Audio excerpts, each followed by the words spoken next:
The video of a white police officer forcibly pushing a black teenage girl to the ground that's gone viral has sparked national outrage. Many see it as the latest example of excessive force by police. Now the white teenager who recorded the incident shares his story. In the news tonight on the future of the officer under investigation in this town divided. It happened in an instant. An end of the school year pool party erupts into screaming and shoving. The latest fuel in America's lingering fire over race and justice. 15-year-old Jejaria Becton, wearing the orange bikini there, thrown to the ground by a white officer. Seconds later, the situation escalates as Officer Eric Casebolt pulls out his service weapon, pointing it at two other unarmed teens who quickly run away.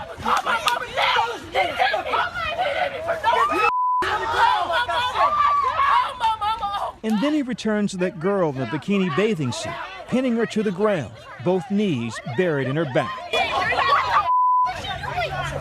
Hey, y'all. This video went viral in hours, now seen by almost 10 million, and the outrage has come pouring in from The View.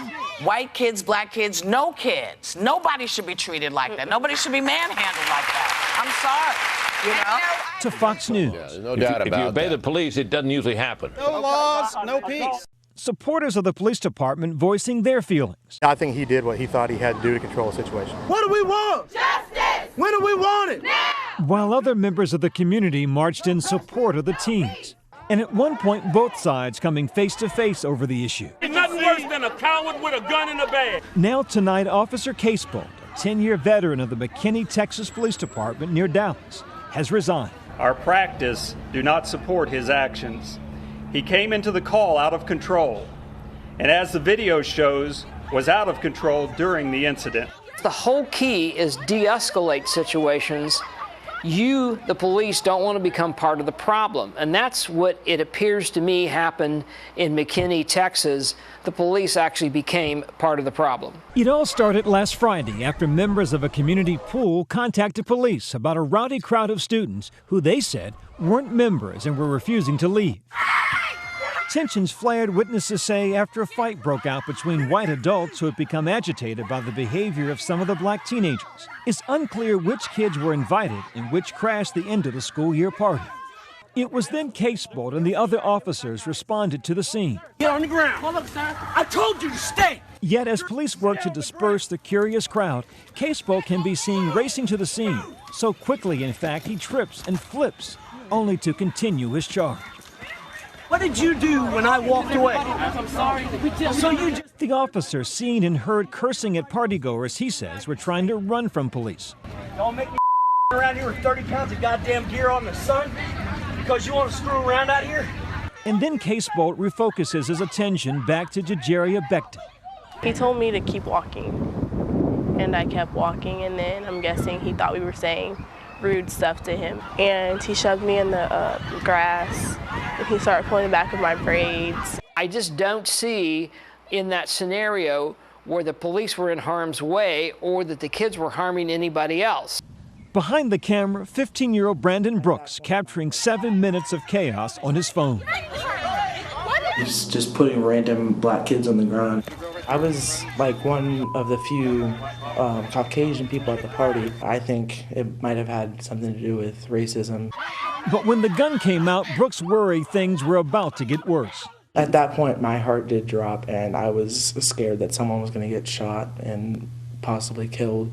So I knew I had to keep on filming, because I got really scared when he pulled out his gun. There's absolutely no reason to ever pull a gun unless deadly force is about to be used on you. My colleague Steve Osunsami talked to members of the community who shared their relief McKinney had not turned into Ferguson or Baltimore. What do you guys think of all this? I think that it could have been a lot worse than what it was. Thank God it wasn't. And uncannily predicted what few knew about Corporal Casebolt until tonight. The way he acted, this wasn't the first time. He has a demeanor about himself to where he seems to be hot-headed, and thank God it was a camera. ABC News has learned that in 2007, Casebolt was accused in a federal lawsuit of racial profiling and excessive force during a drug search. Albert Brown Jr., who's African American, says Casebolt and other officers slammed his head against the hood of his car. Police did find drugs. The lawsuit was dismissed. Friday's video set off a firestorm on social media with tweets like this. A police officer who feels threatened by a teenager in a bathing suit might need to reevaluate their career choice. The officer has supporters as well. The situation in McKinney would not have escalated to what it did if everyone would have done what they were told to do by authorities, read another tweet. Tonight we hear from one of the teens that tried to help the young girl on the ground. He started manhandling her, and you can hear people in the video screaming. And the way he had her, I kind of like freaked out, like, oh my gosh, he's hurting her. So I started telling him, like, officer, please stop, you're hurting her.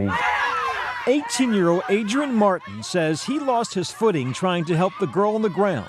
And that's why it looks like he lunged at the officer. It looks like I'm lunging towards the officer, but as you can see, the incline, I slipped because I got bumped into twice accidentally. At one point, Adrian says he felt like he was looking down the barrel of Corporal Eric Casebolt's gun. I was thinking I'm about to get shot. Is this it? And that's why I started running. Adrian Martin was arrested and charged with evading arrest and interfering with the police officer. Adrian, you good, bro? Adrian says that Casebolt was the only officer that was out of hand. There were some professional officers that were doing their job right. They were being respectful, but this one officer, he was taking it out of hand. He was real aggressive. And the McKinney police chief seems to agree. I had 12 officers on the scene. 11 of them did exactly what we would want them to do. And while watching the press conference about Officer Casebolt's resignation, Adrian learns all the charges against him have been dropped.